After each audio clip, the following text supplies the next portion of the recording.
Ezra's prayer. After these things had been done, the leaders came to me and said, Ezra, the Israelites, including the priests and Levites, have not kept themselves separate from the people around us. It is very noisy here today. Wow.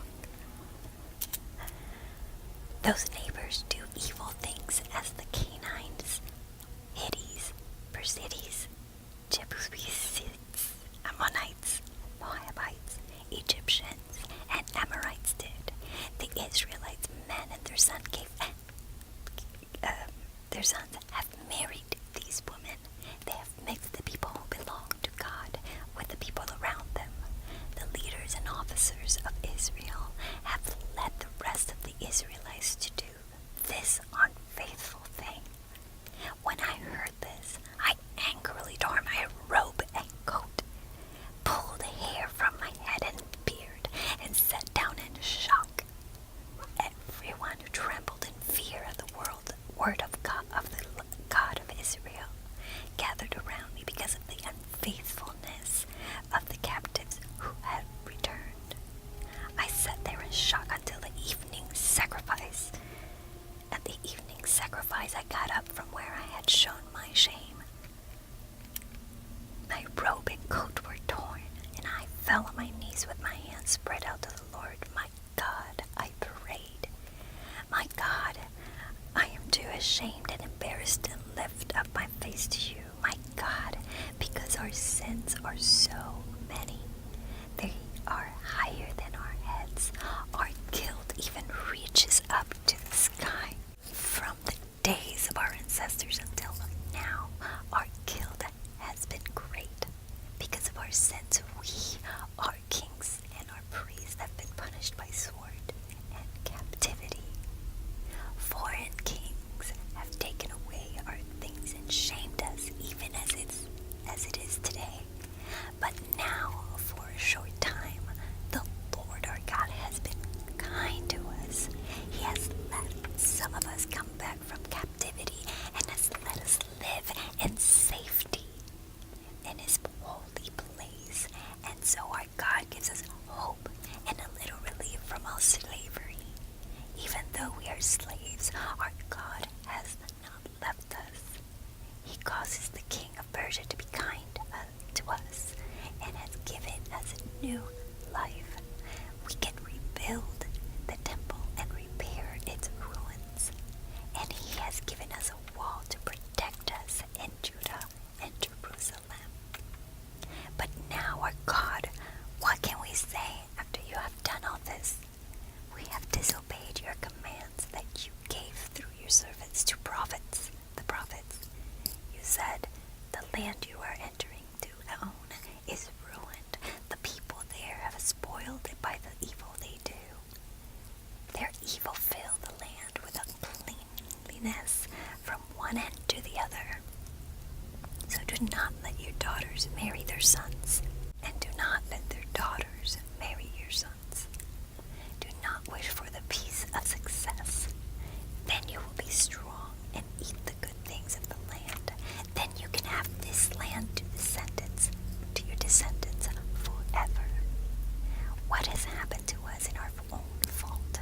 We have done evil things, and our guilt is great. But you, our God, have punished us less than we deserve. You have left a few of us alive. We should not again break your command by allowing marriages with these wicked people.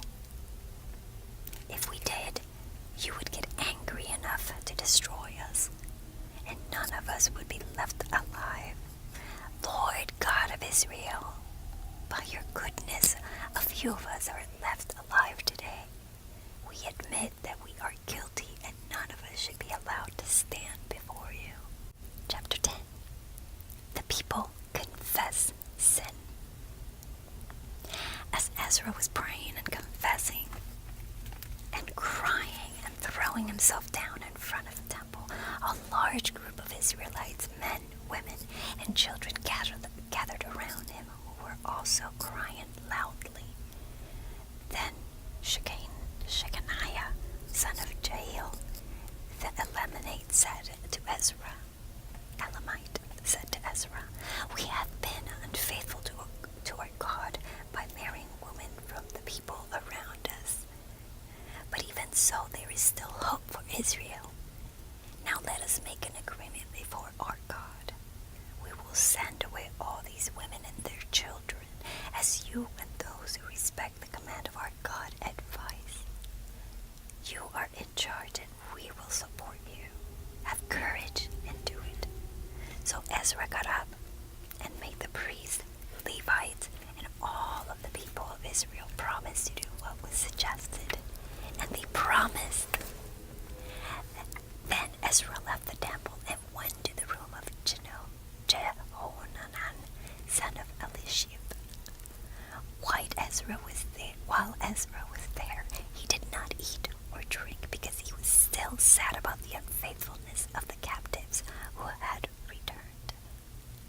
They sent an order to Judah and Jerusalem for all the captives who had returned to meet together in Jerusalem. Whoever did not come to Jerusalem within 3 days would lose his property and would no longer be a member of this community of the returned captives. Then was the decision of the officers and older leaders. So within 3 days, all the people of Judah and Benjamin gathered in Jerusalem. It was 20th day of the 9th month. All the people were sitting in the open place in front of the temple and were upset because of the meeting and because it was raining. Ezra the priest stood up and said to them, "You have been unfaithful and have married non-Jewish women. You have made Israel more guilty. Now confess it to the Lord, the God of your ancestors. Do his will and separate yourselves from the people living around you and from your non-Jewish wives." Then the whole group answered Ezra with a loud voice, "Ezra, you're right. We must do what you say. But there are many people here and it's the rainy season. We can't stand outside and this problem can't be solved in a day or two because we have sinned badly. Let our officers make a decision for the whole group. Then let everyone in our towns who has married a non-Jewish woman meet with the older leader and judges of each town at a planned time until the hot anger of our God turns away from us." Only Jonathan, son of Ashel, Jazaiah, son of Tikva, Meshullam, and Shabbatai, the Levites, were against the plan. So the returned captives did what was suggested. Ezra the priest chose men who were leaders of the family groups and named one from each family division. On the first day of the 10th month, they sat down to study each case. By the first day of the first month, they had finished with all the men who had married non-Jewish women. Those guilty of marrying non-Jewish women. These are the descendants of the priests who had married foreign women. From the descendants of Jeshua, son of Zadok, and Jeshua's brother, Maaseiah, Eliezer, Jarib, and Jedaliah. They all promised to divorce their wives, and each one brought a male sheep from the flock as penalty offering. From the descendant of Immer, Hanai, and Zebediah. From the descendants of Harim, Maaseiah, Elisha, Shemaiah, Jael, and Uzziah. From the descendants of Pashur, Elionai, Maaseiah, Ashmael, Nathaniel, Jozabad, and Elasah. Among the Levites, Jozabad, Shimei, Kelei,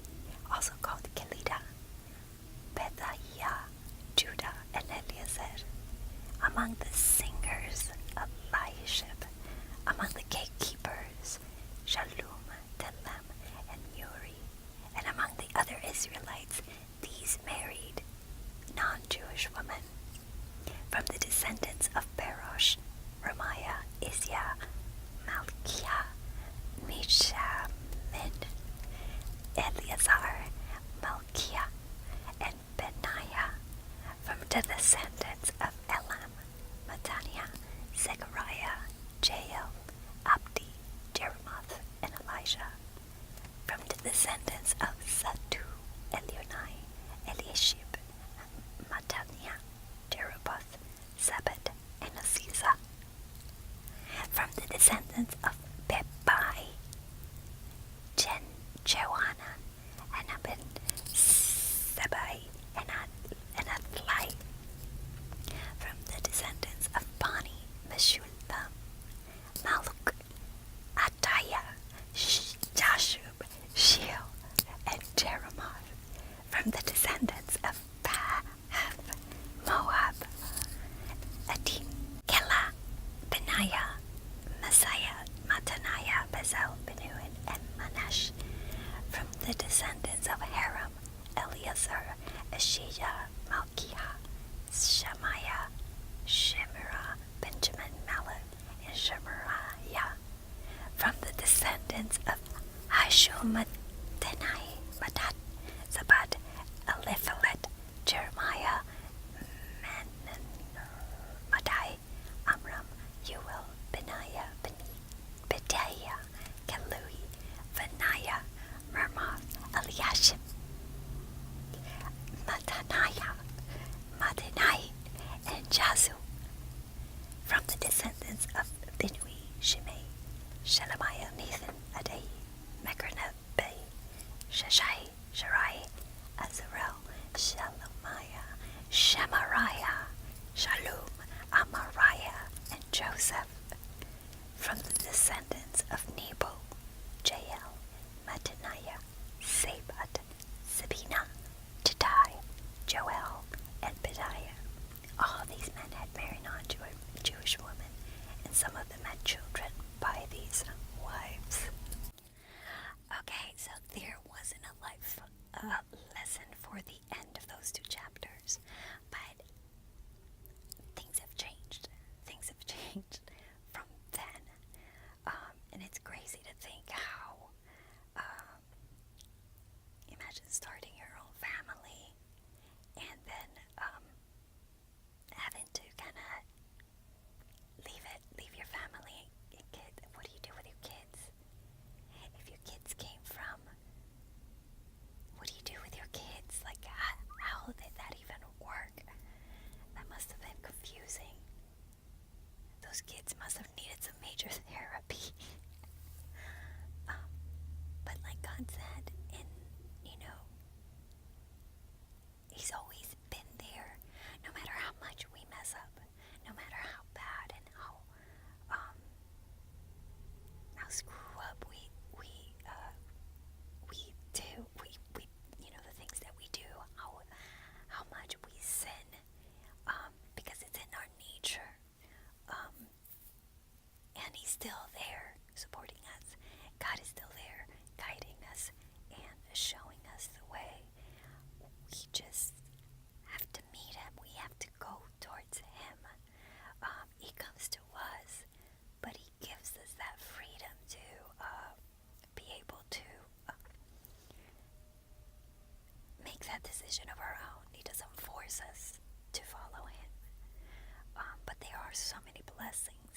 say who's right or wrong. Only God can. And I think that's why it does help having a personal relationship with God, so you can be in tune with Him and be able to know, and He will give you that discernment of what's right and what's wrong. I know that I always try to go for that strong feeling inside. I don't hear His voice like loudly, but sometimes it's like a feeling of, okay, I'm having a strong feeling that I need to be this direction or this direction. And then based on the feelings, it has to be not a coincidence, but when people approach you, or other people around you approach you and say something, or you see something and it reminds you that that's God working in your life, that's God guiding you. And I just think it's awesome how He does that to us. I can't imagine life without God, God's guidance, without God's encouragement. Yesterday in church, they were talking about how Palm Sunday, it was this past week, Palm Sunday, where everybody, it was almost like my pastor says, it was Jesus' last rock star moment, where He comes in, He comes down, and riding on a donkey, which is a form of humility. Jesus was there to relate to us, so we could understand. He lived in our shoes. Jesus suffered it all for us. And the people were, on Palm Sunday, they were waving palms, and they were greeting Him, and they were not just saying, yeah, these are Jesus, but they were praising Him. They were thankful that He was there. They were praising Him, and so I just thank God or I want to praise God for encouraging me to do these videos, which I find to be such a blessing. And I hope you guys do too. And so I continue to pray. I continue to pray for you guys to just get closer to Him. Open your Bibles, because He speaks to you through Scripture.